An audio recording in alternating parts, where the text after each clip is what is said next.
Powered by Airplane. Аяли хөгжи. Юу цаан задлсан ингээ basketball Kardashian season 2 episode 31 гэхэд бэлэн боллоо. Powered by Airplane аяли хөгжи гэдэг үрээ тавьдаг байгаа. Мөн дээрээс нь бидний байнга дэмжин ажилладаг Singur брендинг Ultra брэнд бид бүхэнд хамтран ажилладаг. Мөн дээрээс нь үндэсний албан ёсны үндэсний дээдлийг албан ёсны app Toki BTF-ийн аддас мөн дээрээс нь спорт хувц зөвлөрөл Monlive бид бүхэнд хамтран ажилладаг үлээ. За тэг ямар ч жицэн эцэст ингээд финал маань дууслаа 4-1 харьцаагтайгаар Асын хөлгүүд баг түүхэнд 10 дахь удаага ингээд авраг болж гин. За сэргэлэн Томигийн хувьд болохоор 7 дахь удаагийн авраг. За харин Аз2 их 2 тэмүүлэн түшиг за өөр биндрийн ач юм уу те энэ хүмүүсийн хувьд болохоор 3 дахь удаага аврагаа авж гин. Ямар ч Асын хөлгүүд багтаа баяр хүргээ замунаас маш гайхалтай өрсөлдөөнийг үзүүлж чадсан сэлгэн боднос багт бол бас мөн тэгэн баяр хүрэх нь бол зүйтэй бизээ. За тэгээд Мэлний хувьд бас Монголд ирээд back to back 2 дахь аврагаа авлаа. Асын хөлгүүд багийн хувьд 3 дараасан аврагаа 2 дахь удаага авж гин. Төвөх бүтээлээ ямартаа жин үлрэл бол төдний хувьд бол ямартаач стил контент хэмжээнд яригадаад байсан боловч яг аврагын хэмжээнд дүү гэдэг дээр бол бас яг орж ирэхгүй байсан учраас ямартаач тийм аврагаа хамгаалж бол чадлаа. Тэгээд guys ямар ч аль улсын лигид 3 дараалж авраг авна гэдэг бол уусаа no joke маш хэцүү зүйл тийм учраас Асын хөлгүүд багт respect тэгээд ямар ч хамгийн түрүүнд би бол тоглолтын стат энэ энэ дугаар дээр ерөөсөө тийм юм ярихыг хүсэхгүй байна. Харин авраг авсны дараах тэр локер румд болсон моментос би та бүхэнд энийг хүний стори байсан л үзүүлчих гэж бодож байна. Лигийн туш 27 тоглолт, плей-оффын 10 хэдэн тоглолт, 16 тоглолт гээд энэ бүхний ямар ч ялалт байгуулж чадсан байна. За тэдний реакшн бол иймэрхүү байлаа. Мөн дээрээс миний хамгийн миний сэтгэлийг хөдөлсөн зүйл гэвэл яг яалтчгүй Асын хөлгүүд багийн ахлах коуч Ариун Болт хэлсэн энэ үгс байсан л да. Ихэд баг сагсан мөн сонирхтой хүн болгонд энэ үг бол хүрсэн гэж би бол бодож байна. Энэ гайхалтай үт шимэндийг хүргэе. Тэгээд хэлэх үг өнөөр олдохгүй байна. Баг тамирчдаараа маш их бахархаж байна. Тэгээд бүгдэнд нь маш их хайртай шүү. Энэ цуврал, энэ улирлын төгсгөлийг би бас энэ дурдахгүй байж чадахгүй. Тэгээд бидэнтэй хамт улирлыг эхлүүлсэн бас дуусгаж чадаагүй хүн бол бидний яг Бурхны хайжгаас харж байгаа манай дасгалжуулагч байгаа. Тэгээд энд байгаа хүн бол яг дасгалжуулагчийн төлөө хичээсэн. Өөрийгөө золиослоод хичээсэн. Тэгээд яг одоо тэнгэрт байгаа дасгалжуулагчтай хайртай шүү. Энэ цом бол таны цом шүү гэж хэлмээр байна. Зайрта.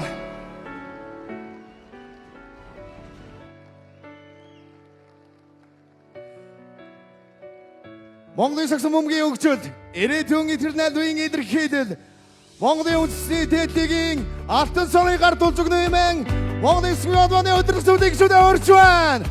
Асын хөлгөө алтан сорын зэдвэ.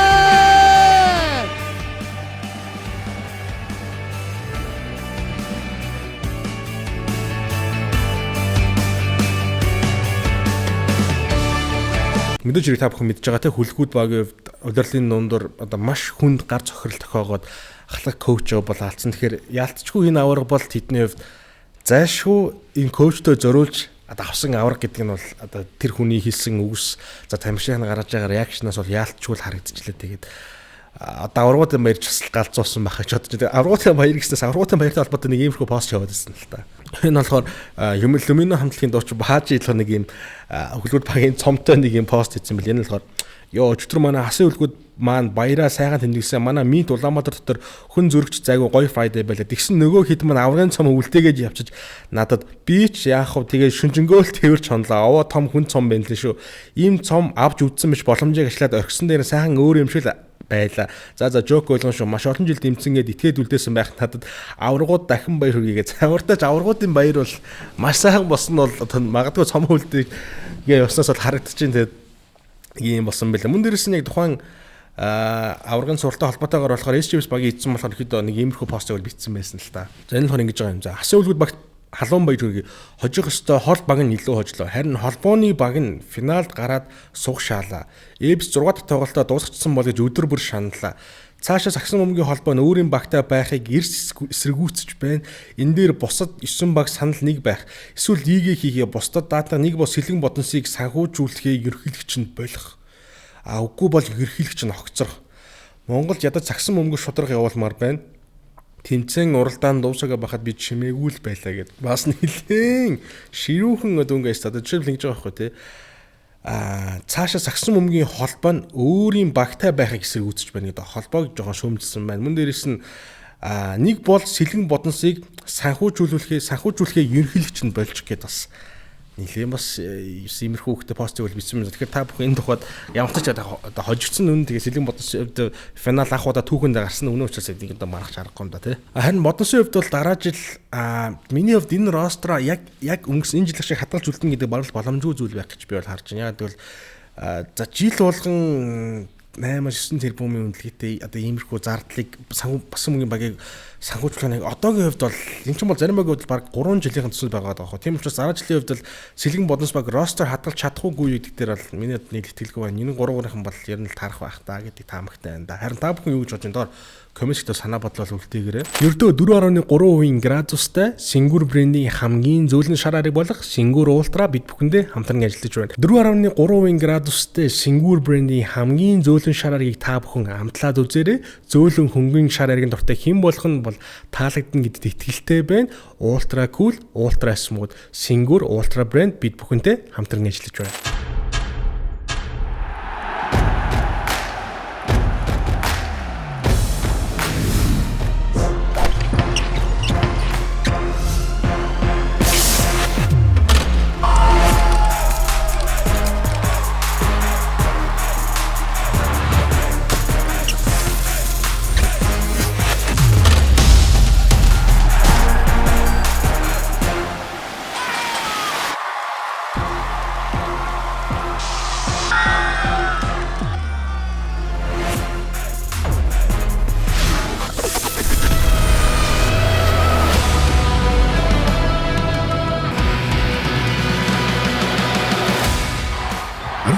жилийн турш Монголын сагсан бөмбөгийн хөгжлийг хамтдаа бүтээсэн Сингур брэнд 18 years of emotions. За дараагийн хэсэгт болохоор та бүхэн харсан бол Сэлг Буднс багийн эзэн болохоор Game Day podcast-д орсон байсан. Тэгээ би яг том podcast-ыг бүтэн сонсоод ямар бас сонирхолтой зүйлс ярих нэг үегээ сонсоод ихэдэн иймэрхүү бас сонирхолтой зүйлсийг ярьж байна. За нэгт болохоор нэг асуулт болохоор Cousins-ийн өгөөж ямар байсан бэ гэдэг асуулт байсан. Тэн дээр ах ихэдэн иймэрхүү хариулт өгч хэлээ л дээ. Cousins-оор дамжуулаад Сэлг Буднс баг fan base үүсгэн fan base-ээрээ одоо л нийт одоо 100000 fan одоо өөрсдийн гэсэн яг одоо мэрж худалдан авах боломжтой ч юм уу тиймэрхүү fan base-ийг бүрдүүлсэн гэж бол яриад байгаа. Тэгэхээр энэ 100000 гэдэг тоо бол надад жоохон бас эргэлзээтэй санагдаж байгаа. Энэгээр дамжуулаад ирэхэд Сэлэг Буднсгийн академи ийм одоо эсэлт аваад ч юм уу академи бизнесээ тэгээд скейл хийгээд ингэж явна гэдэг тиймэрхүү юм бол ярьж лээ. Тэгээд одоогийн байдлаар Cousins-ийн өгөөжийг нөхөөгүй байгаас мэдээж адахын бол арай нөхөөгүй байгаа. Тэгээд дараа жилээс бол нэмхрүүгөө орчин гэдэг тиймэрхүү бас зүйлийг ярьж лээ. Тэгээд мөн дээрэс нь Базаргүрийн 3 жилийн яхта 450 сая гэж тухайд би нарт ярьдаг байсан да. Хүм болгол ярьсан баг. Тэр чинь болохоор ингэсэн юм байл л дээ. Тэгээд 3 удаа салхин шитгэл аваад 450 тэр жилдээ 1 жилийн 220 сая төгрөгийг бас гэрээ болсон юм байна л шүү. Бас тодорхойлох гээд. Мөн дээрс нөхөн подкастн дээр Бодносын эзэн болохоор одоо Монголд ирж байгаа юм коуч импорт тамирчдад жоохон хэцүү байдаг. Таашаадгүй зүйл нь юу гэсэн чинь лигийн хуваар байдаг гинэ шкежл. За би энэ дээр энэ жоо санал нэг байгаа шүү. Одоо ийм урт завсарлага байдаг гэдэг ч юм тийм үү те. Нэгдүгээр тоглолтын төгрөг явсан бараг нэг баг нь 3 тоглосноо дараагийн сард нь бараг 12 тоглолт ч юм уу тийм хүнд лигийн шкежл юм хуваар дээр нэг жоохон одоо BCL орж ирдэг ч юм уу эсвэл 3-3-ын лигийн 4 сарын 1-ээс эхэлчихдэг ч юм уу одоо яг үндсэн цагсан үеийн лигийн дуусаагүй бахад 3-3-ын лигийн эхэлчихдэг юм уу яг иймэрхүү нэг юм зохион байгуулалтын бас хуваарийн хувьд бас тамирчид жоохон бас ойлгомжгүй байдал үүсгэж. За би энэ дөр бол бас ялч 100% нэг байна. Ер нь гэтээ бас харахаар аль ч орны бас нэг лигүүд бол одоо BCL ч юм уу иймэрхүү том лигүүдтэй бол дарагдаад тэгээд хуваар нь сунжраад явдаг юм байлаа. Тэгээд энэ бол сагсан бөмбөгийн процессын хөгжлийн л одоо нэг хэсэг юм уу даа л гэж харж байна. За мөн бас нэг дараагийн юм болохоор one on one with төмрөө гэдээ бас нэг контент өгсөн юм. Тэн дээр сүүлд болохоор асуулгууд багийн бэлгүүн бол орсон байлээ л дээ. Тэгээд тэн дээр бас ярьж байгаа хит хитэн бас нэг чухал комментод байсан ярих. Тэн дээр болохоор SGPS багийн дэлгөөнийг бас нэг ярьж байгаа.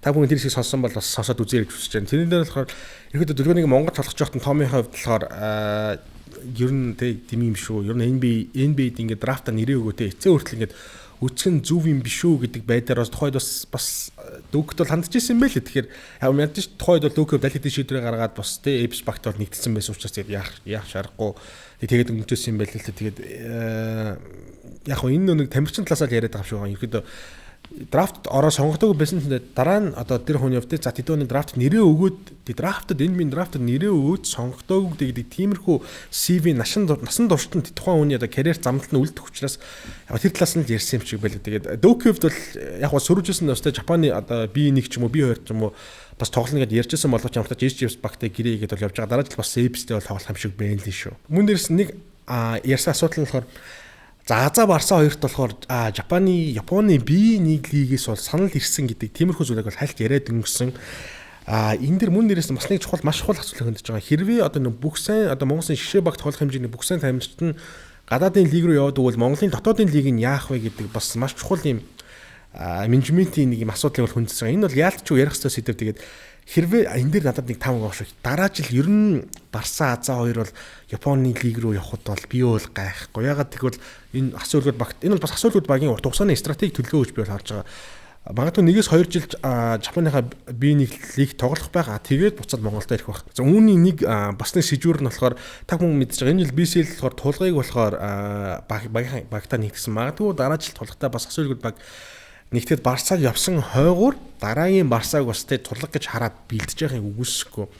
Тийм учраас Барсагийн хувьд бол дараагийн одоо угаасаа яалтчгүй Монголд хэрвээ дараа жил тоглолт жилийн хамгийн багадаа 500-аас 700 сая төгрөгийн үнэлгээтэй тоглож байгаа. Одоо Монголын хамгийн үнэтэй тоглогч юм бэ гэвэл яалтчгүй Az2 шүү дээ. Az2 бол за 3-3-ын 500 сая гэж бол Az2-ийн магадгүй түүний үзүүлж байгаа лигт үзүүлж байгаа нөлөө тоглолтын үзүүлж багтаа үзүүлж байгаа нөлөө бол яалтчгүй миний бодлоор хамгийн багадаа ер нь бол нэг 700 саяын үнэлгээтэй тоглогч болж байгаа гэж би бол бодож байна. Тэгээд асуулт баг бас яг энэ санхүүжлийг өгөх үгүй юу гэдэг бол мэдгүй. Нөгөө талаасаа бас нэг иймэрхүү одоо хуйлтай нэг шиг зүйл байгаа. За 3 удаа асуулт баг дараалал аварчлаа. Хэрвээ 4-р авал гэдэг нэг түүх бүтээг. За тэгээд одоо Томас Сэрла 2 8 удаа авраг аваад зодгоо тайлдаг ч юм уу. Тэгэхээр магадгүй дараа жил эсвэл энэ хоёр тамирчин Макс гэрээг нөгөө тултал нөгөөд авч үлдхийг бас хөлгөөд өгөөсгүй мэдээж Японы B1-ийн цалин бол мэдээж хангалттай сайн байгаа. Тэгээд энэ зүүн юу болохыг харцгаая да. За дараагийн сэдв болохоор за маргадыг дараа жил Монголд ер нь ирэхгүйгээ бас нэг ер нь шоумод яваад эхэлсэн байл. Аль хэдийн лиг дуусаагүй юу дараагийн сизны шоумод яваад эхэлсэн л да. Тэгээд миний хувьд яг тэр Майк гээд эйжент нэхэд бас Instagram-аар DM бичсэн л дээ хайлт. Ерөнхийдөө цааш ирэх юм байх. Одоохонд бол ямар ч тач дээдлийг маш олон багаас санал ирсэн байгаа шүү. Одоохонд бол бас хэлж болохгүй байна. Гэхдээ яг тэдний зорилго болохоор арай өөр усын лигүүд рүү гэж байгаа юм шиг. Тэгэхээр магадгүй дараа жил бид нар маргадыг дээлэгт биш ер нь Японы B1 ч юм уу те эсвэл арай солонгос ч юм уу эсвэл KBL ч юм уу арай өөр лигт харах байх гэсэн таамаг байна. Таны хувьд бол яг мэдээж магадгүй мэдээж Монгол маргадыг харах нь үзүүштэй маш гоё гэвэл тийм агтайг хувь хүний тамирчны карьер талаас нь харуул мэдээж маргадын хувьд арай ашигтай шийдвэр мэдээж Монгол тоглоод үзчихлээ нэг жил одоо Монгол цасан мөн ямар хөө байна культур одоо соёл нь ямар хөө байгааг мэдэрчлээ одоо харин арай гадаадны арай бас хөгжил дээр лиг рүү бас явуул тамирчны хувьд бол арай л бас зөв шийдвэр байх гэж бол миний хувьд бол тэгж бол бодож байна. Тэгэхээр энэ дугаар дээр үндэсний дээдлигийн албан ёсны апп Toki app бид бүхэнтэй бол хамтран ажиллаж байгаа. Тэгэхээр та бүхэн Toki app-ийн entertainment-ийн лигийг сонгосноор лигт холбоотой бүхий л мэдээллийг бол нэг дороос авах боломжийг болохоор Toki app нь бол бүрдүүлж байгаа. Мөн дээрс та бүхэн одоо PKM гэдэг үйлчлэгийг бол аль хэдийн мэддэг болсон байх л та. PKM-ийн хувьд яг хөө ихээр та бүхэн тоглолтын өмнөх таамагаа илгээгээд хэрвээ таны таамагч зөв бол хүрд эргүүлэх хэрэг аавна. Тухайн хүрдээ эргүүлээ та маш олон төрлийн бэлгүүдийн эзэн болох боломжтой. Тэгэхээр бид намтран ажилласан үндэсний дээдлигийн албан ёсны апп Toki. Одоо бидний дараагийн сэдв болохоор за хаан Falcons багтай холбогдчихин за.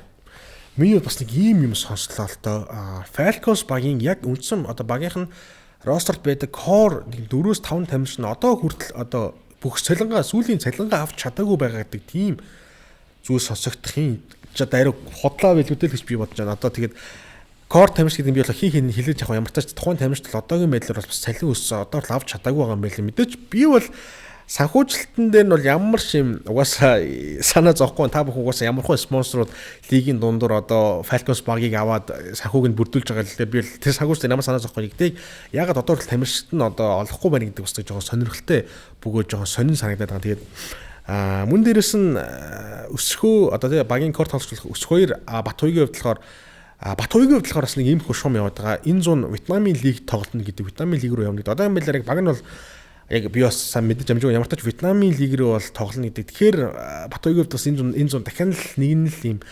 өөрийгөө апдейт хийсэн шинээр одоо тийм ч бас өөр улсын эсгэн мөнгө тоглоод апдейт хийсэн тамирчтайгаа бас нэгэн карьерийнхаа хувьд бас ахицтай бас 100 болох нь гэж харж байна. За харин өсөх хоёрын хувьд болохоор тэр хоёрын хувьд болохоор ямар ч одоо Хан Фалкос багтаага одоогийн байлэр гэрээгээ зурж амжаагүй одоо дараагийн сунгахгүй яах вэ гэдэг шийдвэрээ гаргаагүй юм билээ. Мөн дээрээс нь миний сонсноор бол яг тэдний хүсэж байгаа шиг бол тэднийг ерөөсөө бас Falcons багийн хувьд үнэлж гэрээ бол санал болгоогүй гэдэг тийм одоо би шуум мэдээллийг сонсон. За үнэн худлааг нь би мэдэхгүй. Та бүхнээс мэдж байгаа. Бид нэр үдэг BK бол угаасаа яг allegedly буюу яг ихэд шуум дээр бол шуурсан тиймэрхүү контент бэлтгэн үрдэг. Тийм учраас үнэн худлааг нь би бол мэдэхгүй байна. Хэрвээ гэхдээ үнэн байвал энэ бол хэрвээ та бүхэн бодоод үзтээ энэ жил Falcons дээр өсгөө Hugo 2 байгаагүйсэн бол ийм лиг юм баг шүү дээ. За импортыг оролцуулах гэж Монгол ростыг ботоод тэгэл ийм буцаад ийм лиг шүү дээ. Хэрвээ дараа жилийн хоёр багтаа байхгүй ям 1000 сая одоо угаасаа хэдүүл харсан шүү дээ. 1000 сая Cousins өнө Scrub нь байна уу? 1000 сая ур чадвартай импорт авчирсан Монгол тамирчийн ур чадвар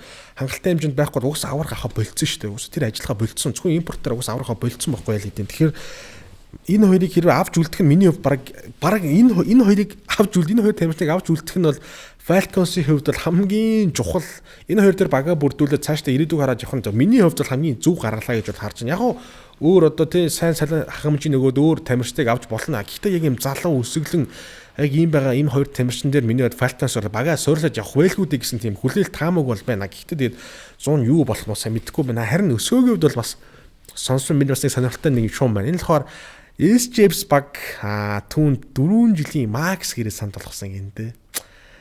Яа 4 жилийн Debs-ийн хувьд 4 жилийн Max гэрээг өсгөөд санд болгосон байна. Тэгэхээр магадгүй хэрвээ бид энэ таамаг биелээд дараа өсгөө SJs нэгдвэл дараа жил бид Dök болон өсгөө гэдэг аимшигтай самбарын хослыг харах нь одоо Биндрийн Азаа гэдэг шиг Dök өсгөө гэдэг аимшигтай самбарын хослыг харахыг үгүйсэхгүй. Одоо тэр хоёр ч бас 3-3-1 баг толгойж яваад байгаа бас ойлголцсон бас те бас болж байгаа байлгүй. Тэгэхээр бас нэлээд одоо зузарж байгаа. Та бүхэн мэдээж NBA LeBron-гийн менежер хийдэг одоо LeBron 100-тэй тэр тамирчруу манай багт ийсгүүгээд бүх тэр менежер ажлыг хийдэг шиг магадгүй цаагаараа бас те Dök тиймэрхүү одоо яриануудыг бас амжихын яриануудыг бас хийж байгаагүй үгүйсэхгүй. Тэгэхээр дараа жил хэрвээ энэ хоёр хослыг харуул хэрвээ өсгөө Apes нэгдвэл харин Falcons баг бол түүнийг авч үл чадахгүй гэдэг дээр бол нэлээд эргэлзээтэй байх шиг байлаа дээ. Өнөөдрөөс нь Apes хувьд гэснээс бас миний бас хийдэнэ сонсон шуум мэдээлэл. Энэ л болохоор Эрдэнэ үзэсгэлэн коучтой болохоор 3 жилийн head coach-ийн гэрээг бол байгуулсан гэдэг иймэрхүү шуум мэдээ бол байна. Мөн дээрээс нь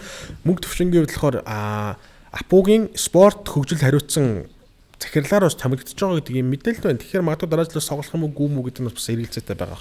Мэдээж тоглол Apes багт бол хамгийн ашигтай байх байх л та. За ямартайч нэг иймэрхүү бас шоу мэдээлэлүүд яваад эхэлсэн байна. Бас би бас дараагийн дугаар дээр мэдээж яг лиг дууссан манай BK бол дууссан. BK маань дахиад 2-3 дугаар бол яваад дуусна. Энэ 2-3 дугаар дээр юу ярилцах вэ гэхээр энэ зүүн болж магадгүй маш том солилцоонуудын талаар би дараагийн дугаар дээр ярих гэж бодож байна. Өмнөөс нь Apes холбоотой мэдээлэл бол тэнгэргээд 2 м 1 2 м сажид өндөртэй шидэгчийн барил дээр тоглолдог.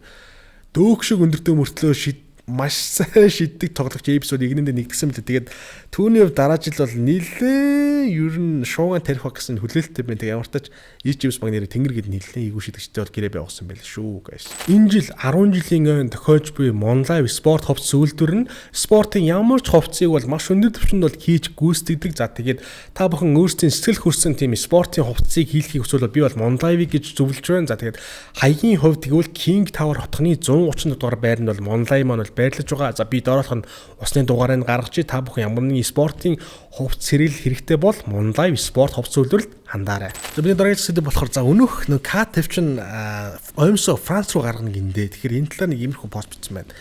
За ингэж байгаа байхгүй. За босон явд шүү буруугаар битээлгээрээ. Саяхан нэг багийн менежертэй оймсны талаар ярив.